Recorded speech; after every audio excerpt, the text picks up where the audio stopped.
I'd love to ask you, because there's one question that sort of gets thrown around a lot, Okay. and that's the schism. Okay, big Yes. big thing that happened. Okay, we have the one Holy Catholic Apostolic Church, right? Right. In the beginning, Christ established, right? Yes. Jobs Yes. are good on, Yes. and then things started to happen. Things started to get introduced and things like that, and then the church is split.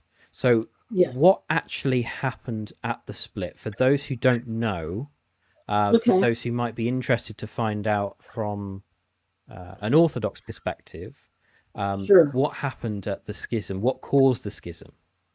All right. Well, the schism was a gradual separation between East and West that had a lot to do with language and culture. The West spoke Latin, and by West we mean Western Roman Empire. We mean Italy, Spain, Gaul, Britain, Ireland, and North Africa. That's West. The East is Greece, Asia Minor, Palestine, and Egypt. That's Greek-speaking part of the Roman Empire. So what happened, now there wasn't a tremendous difference between the beliefs of the Christians in the East and the West, but then Augustine came along, and Augustine introduced something brand new. And what Augustine introduced was an entirely different way of theologizing. That is, that he decided, because he was not a trained theologian or a trained Bible scholar, he was a philosopher, he was a teacher of rhetoric. He said that when he would try to answer a theological question, he didn't know the answer, he would just apply his powers of reasoning. And he believed that whatever answer he arrived at was correct because God gave human beings reason and God is the source of all truth. Therefore, if we follow our human reasoning and apply it correctly, we will always arrive at the truth. Well, that was Augustine's contribution. And if you've ever read any of Augustine in his theological treatise, he analyzes and asks a question, it gets an answer, and asks another question, gets another answer, and that's another question, gets another answer. It is very tedious, very analytical. That was a departure from how the church had always theologized. The church always theologized according to the fishermen. That is, they followed apostolic tradition. The early church never felt the need to explain things, analyze them, give rational explanations for things. So when Augustine introduced that methodology, because he wrote so many books, he was the most prolific father in the Latin church, and everybody read Latin. People were influenced by his thoughts, his ideas, some of his teachings, which were a bit different, but especially his methodology. And so eventually that crept into the Western church, the Latin-speaking side of the church, in which everything was, the theology was done by analysis, by human reasoning, asking questions, getting answers. And this is why you have those proverbial discussions in the Middle Ages, how many angels can fit on the head of a pin, and all kinds of speculative questions in which people really enjoyed the mental gymnastics of theology. That's not the early church. Theology is about one thing. It's about talking about God. And in the East, they only discussed what was necessary for our salvation. They would never venture into speculative theology because theology was never about showing how smart you are or how complicated your thoughts can be or how eloquent you can become. Do you understand what I'm saying? But this created two very different frameworks for how to theologize. At the same time, what was happening in the West is that after the fall of Rome, the bishops of Rome began to assert more and more authority. And they were the only major city with a major bishop that was in the West. So as the bishops of Rome, people like Gregory the Great sent out, missionaries to places like England and to places like, the Frankish kingdom and to Frisia and other places, into Gaul. They sent out missionaries. Those missionaries looked to Rome always as their leader. Whereas in the East, you had all kinds of population. Now remember, they had to evangelize Western Europe. They didn't have big cities in Western Europe. The centers of population, the places of culture and education were in the East. in Athens, Thessalonica, Constantinople, Ephesus, Caesarea Palestine, Caesarea Cappadocia, Alexandria, Antioch.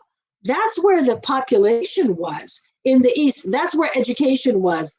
That's where learning was. Not in Western Europe. You had barbarian tribes and very wild living people in Western Europe in the early parts of the Middle Ages. So as the Western Church developed, it developed very differently from the East. And early on, those differences began to be noticed, but not very early, around the years of Photios the Great, around the year of the 900s and the 800s and 900s, it came to the awareness of the East that the West was teaching things that were contrary to the tradition of the Church, and that the popes were insisting on more power and authority than the early Church originally ever allotted to them. But the popes believed their own press. And by the way, every pope added more and more and more papal claims. So by the time of the Great Schism, there had already been little minor skirmishes over things like the filioque, the statement that the Holy Spirit proceeds from the Father and the Son. That came from Augustine, but it was added in the Latin Church, especially the Frankish kingdom promoted that. And over the use of unleavened bread, that wasn't the early church tradition, even though everybody assumes it's a Passover meal. Jesus used leavened bread. I talked about that in the book, that the Bible, the New Testament, speaks of leavened bread, not unleavened bread. So, whether or not he did that, you can believe what you want. But those were some of the things that they were disputing between East and West. It only became an actual schism, actually not in 1054, but at a period of time a little bit later. But I'll talk about what happened in 1054. In 1054, you see, there were still Greek speakers in southern Italy, all over the coast of southern Italy, in places like Sicily and in the heel of Italy. Those were all Greek speakers. The Greeks had established colonies all over the Mediterranean from the hundreds of years before Christ. So those Greek Christians used to worship and have the divine liturgy of St. John Chrysostom in Greek. They weren't following Latin rites. But the Latins always had a tendency to try to get everybody to conform to whatever Rome was doing. So the Bishop of Rome, and he's very close by, being in the boot of Italy, the Bishop of Rome tried to force all of the Greek Christians to conform to Roman rites and use Latin. And they got upset about that. So meanwhile, the Patriarch of Constantinople, the Archbishop of Constantinople, turned around and, as a tit-for-tat move, forced all of the Latin Christians, because there were some Latin parishes in Constantinople, to use the Greek rite. So this set off as kind of a little skirmish between the two. So the Pope of Rome, his name was Nicholas, sent a couple of papal legates to Constantinople to sort of smooth things over. And they really should have gone back to the way they were. Let the Latins use Latin in Constantinople, let the Greeks in Italy use Greek. So the papal legates, the most famous one his name was Cardinal Humbert of Silva Candida. So he gets to Constantinople, and he's warmly received by the emperor. This is still when there's a Byzantine Empire in Constantinople, of course. He's warmly received. He's a papal legate, so he's supposed to be treated like the Pope himself. He represents the Pope. Well, the ecumenical patriarch refuses to see him. And Humbert waits, and he waits, and he waits, and he waits, and weeks pass, and the ecumenical patriarch refuses to even meet with him.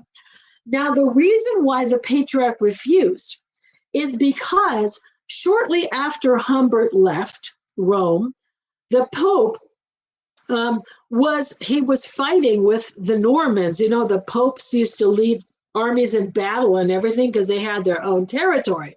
So he was a prisoner of war of the Normans. And the patriarch found out about this, and before Humbert got there, and he suspected that Cardinal Humbert was a fraud, remember, they had no way of knowing whether or not this person really is whom they claim to be. He figures these guys are fake. They're not real papal legates. I'm not going to meet with them.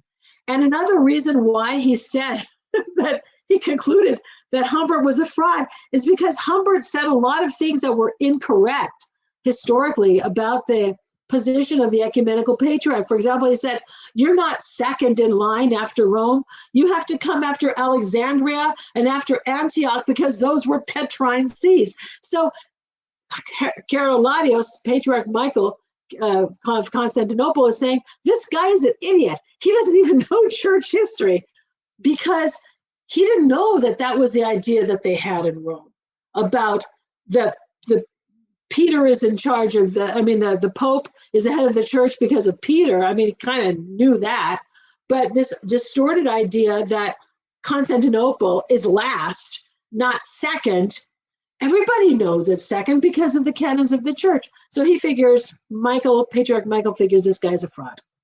So what happens is, meanwhile, while Cardinal Humbert and this other papal legate are in Constantinople, they are extremely upset by what they see. They see the use of leavened bread in the divine liturgy, which was always the practice in the East. I don't know if you understand why, but leavened bread, first of all, because there are two different words for, there's a different word used for bread in the New Testament, artos, and there's a different word used for unleavened bread. It's not like we have the word bread and then you add an adjective, unleavened bread. No, it's bread, is artos, that means leavened bread. And then there is azimi, which means unleavened. So if you read Exodus, it uses the word azymes, A-Z-Y-M-E-S, for unleavened bread used by the Jews. But when the scriptures describe Jesus taking bread and breaking it and saying, this is my body, it doesn't use that word. It uses the word artos, which is always leavened bread. And the church has always used leavened bread because it represents the resurrection. The yeast in the bread is alive and it rises. So that we have the sacrifice of Christ represented by the bread and also the resurrection there. So it was against the canons of the church to use unleavened bread because that was a denial of the resurrection. So Humbert does not know anything about this. He criticizes them. He sees that they're using leavened bread. He sees that priests have beards. This really bothered him. He saw that priests were married, and he assumed that they were all just fornicating and living with women because in the West they were trying to enforce clerical celibacy. He sees all these other things that he associates in his mind with heresy and corruption. So he wrote a denunciation of the Patriarch Michael Kerularios and lists all of these terrible heresies that the Easterners were doing. So he anathematizes Kerularios and everybody who does these things or follows these practices. Well, that's the whole Christian East. He just assumed that the Patriarch and some of his entourage and some priests were corrupt. He didn't understand that that's the whole Christian East, because the things that he denounced were Orthodox practice. So he takes this document, because Kerularios refused to meet with him, goes to St. Sophia, in Constantinople, lays the bull of excommunication on the altar and storms out of there and goes back to Rome. Now, it was written in Latin, which practically nobody in Constantinople could read. So it took them a whole day to find somebody proficient enough in Latin to tell them what it said. Now, what did they do about that? Nothing. The next day, everything was as before because nobody took that action seriously. So it's, we look back in history and we choose an artificial date, say this is the date of the Great Schism, but it didn't change anything with the church. And it really shouldn't have, and here's why. Because at the time that he laid the bull of excommunication on the altar, the Pope had died as a prisoner of the Normans. That means that the actions of the papal legate are of nothing. Because you can't represent a dead person, okay? So the powers of Kerularios to excommunicate the powers of Cardinal Humbert to excommunicate the Patriarch or anybody else ceased to exist. But he was a very powerful person in Rome. And he went back home and he told everybody how terrible the Greeks were and how they're all corrupt and they're married or they're just living with women. I'm not sure what he said. So that is the date. Now, after him came another pope, a reformer pope, Gregory VII, at the end of that very same century, who insisted on even more powers of the papacy. And he's the one who said, the Pope can judge everyone and be judged by no one. That's Gregory VII in a list of sayings of the Pope called Dictatus Papae. So that's the kind of mentality that they had in the West. So you can understand that they're going to clash with the East. But still, there was actually no schism.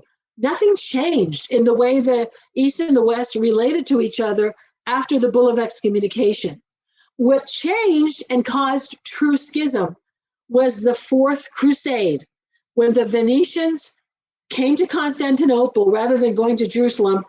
They conquered Constantinople, they sacked and burnt the city, they stole its treasures, they committed sacrilege in the churches, and installed a Latin patriarch on the throne of the ecumenical patriarch. And the Orthodox bishops fled the city and set up, their headquarters in Nicaea. Now you have true schism because there are two different bishops claiming to be the rightful Archbishop of Constantinople. And that was where the real schism happened. And that's what forever changed the relationship between the East and the West. And the Greeks still talk about it today. You know that, I'll just say this, that when Pope John Paul II visited Greece, and I think he was the first of all, the Greek church refused to welcome him as the head of the Catholic Church. He wanted to come to Greece and they wouldn't receive him. So he changed his tactic and came as a representative of the Vatican, as the head of state of the Vatican. And the Greek government welcomed the Pope to Greece, John Paul. This was, I think, in the 90s, John Paul II. And flags all over Greece were flying black, and everybody was extremely upset. And he apologized for the Fourth Crusade, which happened in 1204, by the way. So, the mentality of the people, we talk about tradition and what people remember, it's you can say it's kind of silly, but these things have a very lasting impact on a culture and on the mentality of a people. So he actually, I give him a lot of credit because the Fourth Crusade was not his fault. But 1204, the Fourth Crusade, is when there was an actual schism. And that because not only were there two bishops, but the two sides saw each other as enemies. That's what caused the schism. Wow. I didn't know that. I was always been taught it's been 1054. But yeah, that's a date that people give, but they look back at I think that's because there was an actual excommunication. There was no excommunication after the Fourth Crusade. I think it's because Cardinal Humbert excommunicated the East, and it's this dramatic moment. But actually, it didn't impact the church at all. It's looking back, historians have a way of setting dates on things that actually took a long period of time to develop. You know what I mean? They're looking for some magic date so they can test their students. Yes, exactly. You can say 1054. I say 1054, but it's useful to realize that that in reality, that didn't change the relationship between East and West. It was the Fourth Crusades and the sack of Constantinople that changed the relationship between East and West. It's 1054 with a wide berth. Yes.